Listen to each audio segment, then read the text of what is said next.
Stephanie White. She had her introductory press meeting today. Let's talk about it.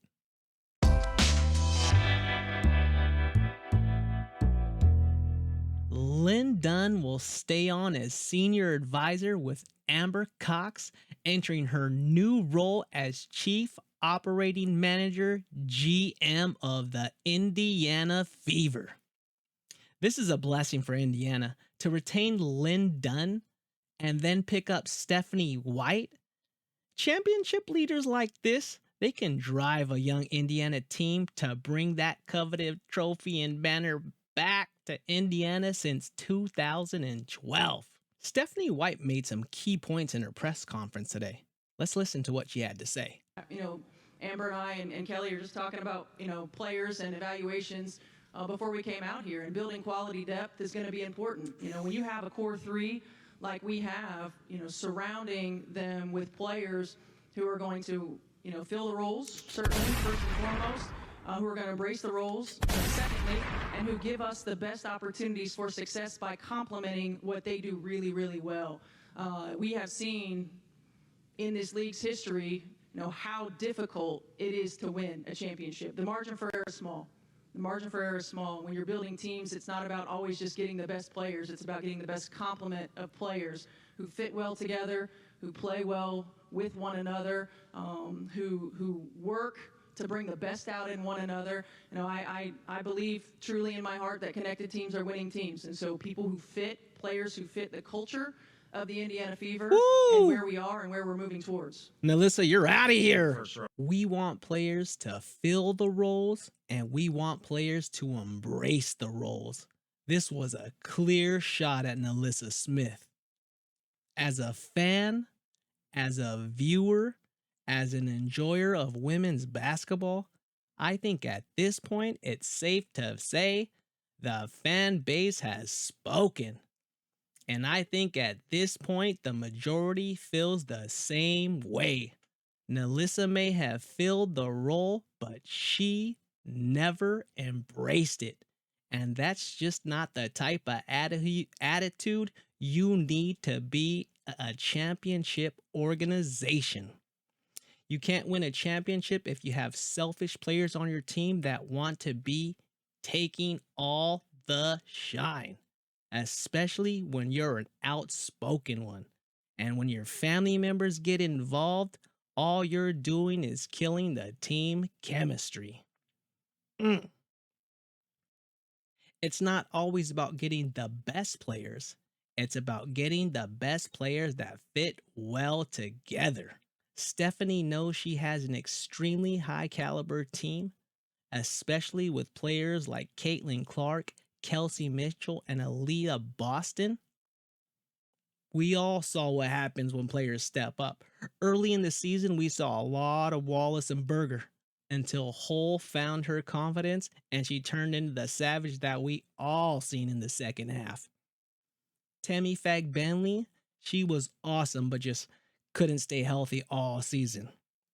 Sidelined with injuries, we didn't see her full potential. Tammy is exactly the type of player that Stephanie is talking about, though. When she says she needs players that complement what they do really well, what is it that they do really well? They run, they pass in fast break transition, they shoot the three, they pick and roll. If you watch this Indiana team from the get, you would know that Tammy was one of the first players playing Caitlin Clark basketball. She was up and down the court running, picking and rolling. She was doing those things before Aliyah Boston. She was also one of the first Indiana players to step up and support Caitlin against the bullies like Natasha Cloud.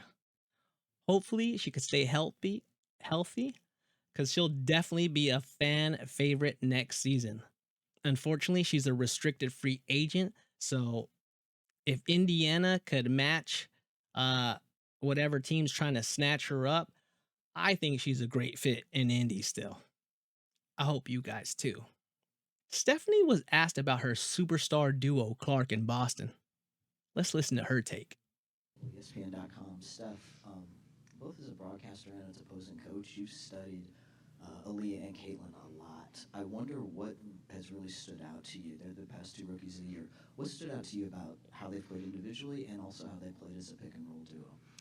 I think first and foremost, they're both incredibly competitive players, and there's a fire and a mentality that you can't teach when it comes to competitive spirit, and when it comes to being a great teammate, and when it comes to lifting those up around you, and watching both of them grow into not just the players that they are, but grow into the spotlight that they have, how they lead, how they make their teammates better, how they lift one another up, how they've handled, all of the things that have come their way. And all of those things that come your way are certainly earned when you're put in this position, right? It's like, people say it all the time, like, oh man, you'd hate to be. No, you don't. Like, as an athlete, this is what you want, right? You want to be the one that is the hunted. You want to be the one that has the opportunity to impact, and not just impacting, little girls and boys, but impacting the game, impacting your team, impacting our culture. And these two have led the way with that. And then you put it together and you've got the point guard in the center. Are you kidding me? Like, you've got the bookends that you want to build around. And these two are the best. And I think that there's so many things that they do well right now, and you saw the difference from the beginning of the season to the end of the season, and how much better they got with one another, how much they could anticipate what one another was going to do, how they facilitated with one another. But there's so much room for growth, and when you think about a Stockton and Malone, right? You think I know you guys are too young for that reference, but when you think about the great point guards and post players that our game, not just our league, but our game has seen, they are going to go down in history as the greatest.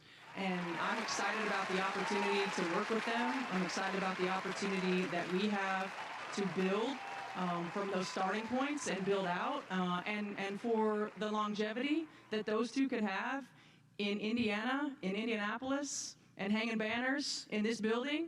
All of those things are so exciting. The future's really bright, and I'm just glad to be a part of it. She said banners. Anthony Calhoun, Wish TV. Stephanie White's Stockton Malone reference was legendary. If you were lucky enough to have witnessed the era that John Stockton and Karl Malone played in, it was magical. Caitlin Clark definitely reminds me of John Stockton, and Aliyah is very reminiscent of Karl Malone. The pick and roll between the two are insanely comparative. We will see a different Indiana team next year.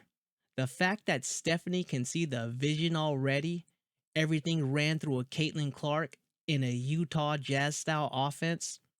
We all watched last season with Christy Side's limited coaching experience, and it was enough to take them to the playoffs.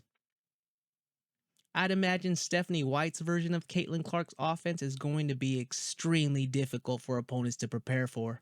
And Stephanie said she wants banners, plural. That means we going for multiple championships in Indiana, folks.